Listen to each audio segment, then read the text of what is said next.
Hey, what's up, guys? Joshua here with I Cut Grass LLC, and it is May the 16th, which is a Wednesday, and it's about 4:15 in the afternoon, Central Indiana time. Wanted to jump on real quick for a moment to share with you problem customers. And I've actually created this video a few times. I just didn't upload it because I didn't get to the chance to upload it because it takes so much time, and I have to have my phone connected to the Wi-Fi at the house, so I don't blast through data.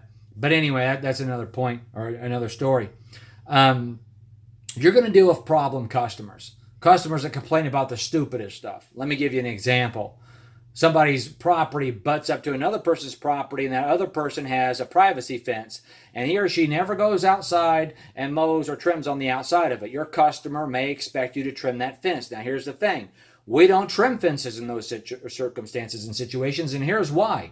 I have a contract with the homeowner, whether it's a handshake or a written contract, of the property I'm maintaining. Okay, that dude on the other end there, if I'm going through or my guys over time are tearing up that fence from trimming, which will happen over time, I don't care how good of a trimmer you are, okay, then he's gonna come out, he's gonna sue us. If he knows about it, he's gonna say, well, you guys did this, and he can sue me for it, right?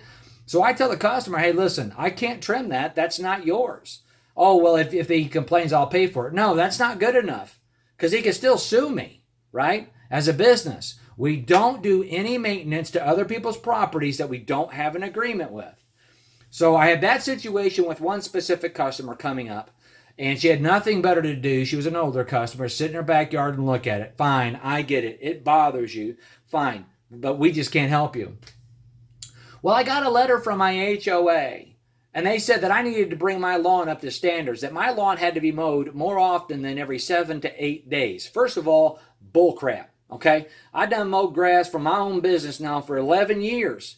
And I know HOAs sometimes get a little bit, sideways, and they think that they can do stuff, but ain't nobody out there can make you mow your lawn more than once a week. Now, if it gets to the point where it's considered a nuisance and it's yay high or whatever, that's a different story because you got varmints coming into the property, right?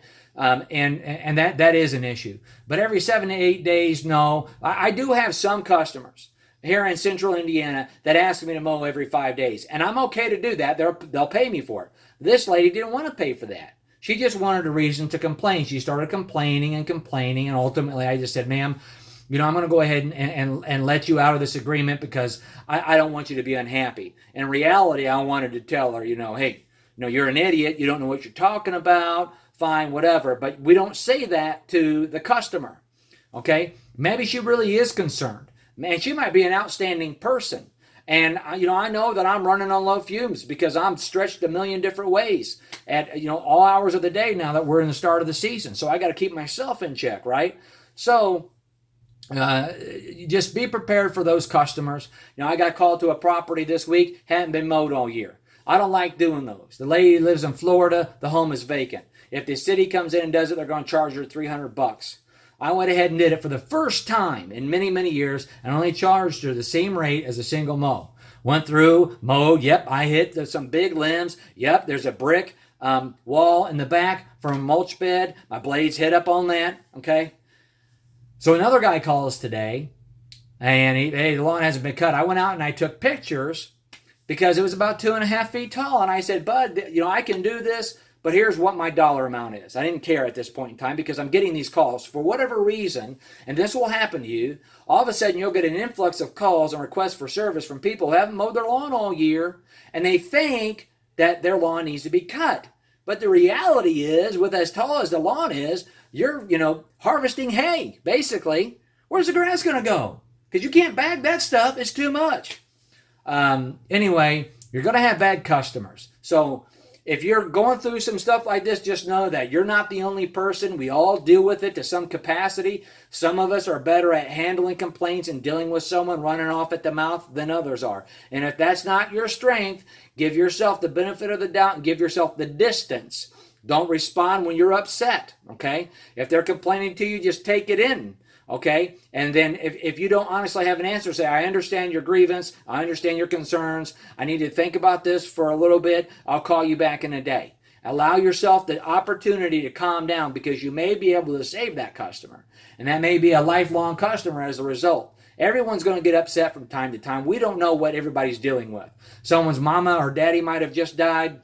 They might have just gotten a divorce. They might have been diagnosed with cancer. They might have been fired from their job. Who knows what it is? And it's a natural human tendency at times for many people to vent that frustration out onto somebody else. So try to consider that too, right? But you're going to have problem customers, man. I deal with them all the doggone time. I mean, it wasn't too long ago I had a lady tell me that we hadn't mowed her grass all year. And I asked her, do you see the patterns in your lawn? She says, no, there's nothing here. Well, I went out there and I took pictures, and sure enough, the checkerboard's on the property. And I told her, ma'am, if I had to go off of your word, I would have fired a man that worked for me for 6 years, that works to put food on the table for 2 of his daughters. And I said, you told me it wasn't mowed. Now, I said, can you see those lines? Yes, I can. I said, then why did you tell me on the phone you couldn't? Well, because in the backyard, there are some dandelions. Okay, well, this happens when you don't put herbicides down on your lawn. Whether you're organic or you're synthetic, it doesn't matter. If you don't do anything to the dandelions, they're going to come up. And if we cut the grass too short, that stresses the grass and encourages weed growth. So the answer isn't to cut the grass short. The answer is to cut the grass high, okay? Let the root system go deeper in the ground, shade out the weeds, and then hit it with an appropriate herbicide, whether it be an organic one like Fiesta or something like Escalade, for example. So you get them out there. Anyway, I just wanted to jump on real quick and vent, man. I mean, if you're feeling the tug and the pull right now and you got people calling you, you can't keep up with voicemails, text messages, emails, mowing, every time you turn around, a new customer wants you, give yourself the benefit of the doubt, and if you have to, say no. I'm sorry, I don't have the capability of taking on any more work right now. I'm overstretched, and I just want to be honest with you, because if I tell you I'm going to mow it and I don't show up, I don't want to create frustration for you or myself, because I take a lot of pride in what I do, and I want you to be happy, and that's just the truth. And then most people will say thank you for being, honest with me. I've never had someone say, oh, that's ridiculous, you're not going to take me on. That's never happened. Just be real with people. You're a human being, and you can only do so much. Hey, guys, this is just my view. These are just my experiences. You might have handled things differently. But whatever the case is, if you have a brief moment, I hope you would consider subscribing to my page, because I like to share information with people. I don't get paid from anybody for this. I just really want to help make a difference in guys' lives. Hope you guys have a great day, man. Peace.